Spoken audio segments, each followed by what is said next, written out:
ಇದು ಇಂಥದ್ದು ಒಂದು ಸುವರ್ಣಸೌಧ ಕಟ್ಟಿರಿ ಅಧ್ಯಕ್ಷರೇ. ಇದ್ರ ಕೆಲಸ ಏನು? 10 ದಿವಸ. 10 ದಿವಸನಾಗ 2 ಜನ ಧರಣಿ ಪರಣಿ ಹಿಡಿದ್ರೆ ಒಂದು 5-6 ದಿವಸ ನಡೀತೈತಿ. ಅಟ್ರ ಸಲುವಾಗಿ ಕೋಟಿಗಟ್ಟಲೆ ಖರ್ಚು ಮಾಡಿ ಇಂಥದ್ದು ಬಿಲ್ಡಿಂಗ್ ಕಟ್ಟಿ ಇದ್ರ ಮಗ್ಗಲ್ಲಿ ಒಂದು ಶಾಸಕರ ಭವನ ಇಲ್ಲ, ಯಾವ ಸೆಕ್ರೆಟರಿಯೇಟ್ ಇಲ್ಲ, ಆ ಮಂತ್ರಿಗಳದೇ ಇಟ್ಟಿಟ್ಟು ಚೇಂಬರು. ಯಾವ ಪುಣ್ಯಾತ್ಮ ಆರ್ಕಿಟೆಕ್ಟು ಏನೋ ಅವ್ನಿಗೆ ಹೋಗಿ ಸನ್ಮಾನ ಮಾಡೇಬೇಕ್ರಿ. ಆಫೀಸರ್ IAS ಆಫೀಸರ್ ಅವ್ರ ಕೂತ್ರ ಕಾಲ ಹತ್ತಂತವು. ಇದು ಎದಕ್ಕೆ ಉಪಯೋಗ ಆಯ್ತದು? ಇದರ ಸಾರ್ಥಕತೆ ಏನು? ಉತ್ತರ ಕರ್ನಾಟಕದ ಈ ಒಂದು ಕಟ್ಟಡ ಕಟ್ಟಲಿಕ್ಕೆ ಸಾರ್ಥಕತೆ ಏನು ಅಧ್ಯಕ್ಷರೇ? ಸುಮ್ಮನೆ ಖಾತಾಚಾರಿಕೆ 10 ದಿವಸ ಇಲ್ಲಿ ಬರುವುದು ಎಲ್ಲ ಟೀಕೆ ಮಾಡ್ತಾರೆ. ಬೆಳಗಾವಿಗೆ ಬರುವುದಂದ್ರೆ ಜಾಲಿ ಮಾಡ್ಲಿಕ್ಕೆ ಬರ್ತಾರೆ, ಶನಿವಾರ ಆಯ್ತಾರಂದ್ರೆ ಗೋವಾಕ್ಕೆ ಹೋಗ್ತಾರೆ ಅಂತ ಹೇಳ್ತಾರೆ. ಇದರಿಂದ ಇವತ್ತು ನೋಡ್ರಿ ನಾಗ್ಪುರದಲ್ಲಿದೆ, ಮಹಾರಾಷ್ಟ್ರದಲ್ಲಿ ಕನಿಷ್ಠ 1 ತಿಂಗಳು ಸದನ ನಡೀತದೆ. ಅಲ್ಲಿ ಸೆಕ್ರೆಟರಿಯೇಟ್ ಇದೆ, ಶಾಸಕರ ಭವನ ಇದೆ, ಅಲ್ಲಿ ಎಲ್ಲ ಅಡಿಷನಲ್ ಸೆಕ್ರೆಟರಿ ಲೆವೆಲ್ ರ್ಯಾಂಕ್ನವರು ಅಲ್ಲಿ ಅಧಿಕಾರಿಗಳಿದ್ದಾರೆ. ಇಲ್ಲಿ ಯಾವ ಅಧಿಕಾರಿಗಳಿದ್ದಾರೆ ಹೇಳಿ? ಒಂದು ಕ್ಯಾಬಿನೆಟ್ ನೀವು ಬೆಂಗಳೂರಿನಲ್ಲಿ ಮಾಡಿದ್ರೆ, ಒಂದು ಕ್ಯಾಬಿನೆಟ್ನಲ್ಲಿ ಈ ಒಂದು ಸುವರ್ಣಸೌಧ ಮಾಡಿದ್ರೆ ಮೇಂಟೆನೆನ್ಸ್ ಆಗ್ತದೆ. ನಿಮ್ದು ಸದನದ ನೀವು ಏನು ಡೇಟ್ ಫಿಕ್ಸ್ ಮಾಡ್ತಿರಲ್ಲ ಅಧ್ಯಕ್ಷ, ನೀವು ನಮ್ಮ ಕೌನ್ಸಿಲ್ದವರು ಅಲ್ಲಿಂದ ಕೆತ್ತಲಕ್ಕೆ ಚಾಲು ಮಾಡ್ತಾರೆ ಇಲ್ಲಿ ಹೂಲ ಕಸ. ಇವತ್ತು ನೋಡಿ ಅಧ್ಯಕ್ಷರೇ, ಯಾವ ರೀತಿ ವಿಧಾನಸಭಾ ಕ್ಷೇತ್ರಗಳು, ಯಾವ್ಯಾವ ಇಲಾಖೆಗಳು, ಕಂದಾಯ ಗ್ರಾಮಗಳು, ಗ್ರಾಮ ಪಂಚಾಯತಿಗಳು, ಮುಖ್ಯಮಂತ್ರಿಗಳು 1956ರಿಂದ 15 ದಕ್ಷಿಣ ಕರ್ನಾಟಕದವರು 15 ಬಾರಿ ಆಗ್ಯಾರ. 49 ವರ್ಷ ದಕ್ಷಿಣ ಕರ್ನಾಟಕದವ್ರು ಮುಖ್ಯಮಂತ್ರಿ. ಉತ್ತರ ಕರ್ನಾಟಕದವ್ರು 8 ಬಾರಿ ಆಗ್ಯಾರ, 20 ವರ್ಷ. ಒಬ್ಬ ಮುಖ್ಯಮಂತ್ರಿನೂ ಉತ್ತರ ಕರ್ನಾಟಕದವ 5 ವರ್ಷ ಆಗಿಲ್ಲ. ಅದೇ 6 ತಿಂಗಳ, 11 ತಿಂಗಳ, 12 ತಿಂಗಳ ಯಾರೇ ಮುಖ್ಯಮಂತ್ರಿ ಭ್ರಷ್ಟಾಚಾರ ಅವ್ರ ಬಣ್ಣ ಒಂದು ಗಿರಕಿ ತಂದು ಕುಂಡ್ರಿಸೋದು, ಆ ಗಿರಕಿ ಒಂದು 7-8 ತಿಂಗಳದಾಗ ಸರ್ಕಾರ ಬೀಳುವುದು, ಮತ್ತು ಚುನಾವಣೆ ಆದ್ಮ್ಯಾಗ ಬಹುಶಃ ಸಿದ್ದರಾಮಯ್ಯನವರೇ ಇತಿಹಾಸ ರಚನೆ ಮಾಡ್ತಾರೆ ಹೇಳ್ತಾರೆ ಬಜೆಟ್ ಇದ್ರ ಸಲ. ಅದಕ್ಕೇ ಆ ದಿನಗಳನ್ನು ಕಾಯ್ತಾ ಇದ್ದಾರೆ ನಮ್ಮ ಸಿದ್ದರಾಮಯ್ಯನವರು.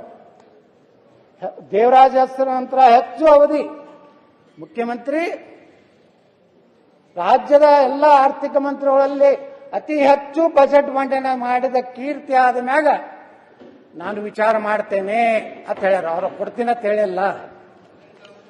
ವಿಧಾನಸಭಾ ಸ್ಥಾನಗಳು ಅಧ್ಯಕ್ಷರೇ, ದಕ್ಷಿಣ ಕರ್ನಾಟಕದಲ್ಲಿ 128, ಉತ್ತರ ಕರ್ನಾಟಕದಲ್ಲಿ 96, 32 ಡಿಲಿಮಿಟೇಷನ್ದಲ್ಲಿ ಹೋದು. ಲೋಕಸಭಾಗಳು ದಕ್ಷಿಣದಲ್ಲಿ 16, ಉತ್ತರದಲ್ಲಿ 12. ವಿಧಾನ ಪರಿಷತ್ 52 ದಕ್ಷಿಣ, 23 ಉತ್ತರ, 29 ವಿಧಾನಸಭಾ ಸದಸ್ಯರು ಕಡಿಮೆ. ರಾಜ್ಯಸಭಾ ಅಷ್ಟು ರೊಕ್ಕ ಕೊಟ್ಟು ಆಗೋರು ಯಾರೂ ಇಲ್ಲ ಪಾಪ. ರಾಜ್ಯಸಭಾಕ್ಕ 8 ಮಂದಿ ಆ ಕಡೆಯವರು, 2 ಮಂದಿ ಸುಮ್ಮ ಅನಿವಾರ್ಯಕ್ಕೆ ಗಿರಾಕಿಗಳು ಯಾರು ಒಂದು ಜಾತಿ ಒಂದು ಬೇಕಂತ ಮಾಡಿರ್ತಾರೆ. ವಿಧಾನಸಭಾ ನೀವೇನು ನೌಕರಿ ತಗೋತಿರಲ್ಲ ಅಧ್ಯಕ್ಷರ, ತಾವು ತಮ್ಮ ಅಧೀನದಲ್ಲಿ ಇರುವಂತ ನೌಕರದಾರ 8 ಮಂದಿ ಅದಾರಂದ್ರ ಪ್ರಸ್ತುತ 8,209 ಮಂದಿ ದಕ್ಷಿಣದವರು ಅದಾರ. ಕೇವಲ 697 ಮಂದಿ ಉತ್ತರ ಕರ್ನಾಟಕದವರು. ಉತ್ತರ ಕರ್ನಾಟಕದವ್ರು ಎದಕ್ಕೆ ಅದಾರ ಅಂತಂದ್ರ ಈ ವಿಧಾನಸೌಧ ಕಾಯಿ ಪೊಲೀಸ್ ರಟ್ಟೆ ಅದಾರ. ನಾ ಮುಂಜಾನೆ ಬೆಂಗಳೂರು ವಿಧಾನಸೌಧಕ್ಕೆ ವಾಕಿಂಗ್ ಹೋದ್ರ ಅಧ್ಯಕ್ಷರೇ, ನಮಸ್ಕಾರ ಸರ್ ನಾ ಹಾವೇರಿಯವ, ನಮಸ್ಕಾರ ಸರ್ ನಾನು ಬೆಳಗಾವ, ನಮಸ್ಕಾರ ಸರ್ ಬೈಲಹೊಂಗಲ, ನಮಸ್ಕಾರ ರಾಯಚೂರ, ನಮಸ್ಕಾರ ಬರೀ ರಾಯಚೂರ ಬೆಂಗಳೂರು ಇವು ಯಾರು ನಮ್ಮ ವಿಧಾನಸೌಧ ಕಾಯೋರು ನಮ್ಮವರು. ಅಲ್ಲಿದಿಂದ ರಾಜ್ಯೋತ್ಸವ ಪ್ರಶಸ್ತಿಗಳಿಗೂ ಪಾರ್ಸಲಿಟಿ ಆ ಕಡೆ ಅವ್ರಿಗೆ 264 ಮಂದಿಗೆ ಸಿಕ್ಕೈತಿ. ಅವ್ರು ಯಾವ ಪುಸ್ತಕ ಬರ್ದೋ ಏನ್ ಬರ್ದೋ ಸುಡ್ಗಾಡ ಬರ್ದೋ ಬರ್ದವ. ನಮ್ಮವ್ರಿಗೆ ಬರೀ 50 ಮಂದಿ. ಕಂದಾಯ ಗ್ರಾಮಗಳು ದಕ್ಷಿಣದಲ್ಲಿ 20,177, ಉತ್ತರದಲ್ಲಿ 9,574,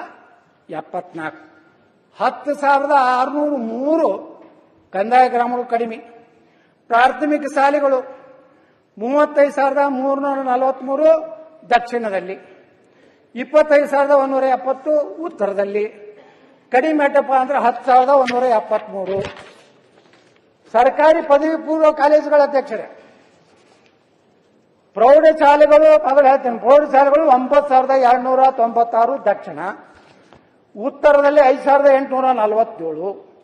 ಎಷ್ಟು ಕಡಿಮೆ ಅದಾವ ಅಂದ್ರೆ ಅಧ್ಯಕ್ಷ 3449 ಉತ್ತರ ಕರ್ನಾಟಕ ಕಡಿಮೆ ಅದಾವು.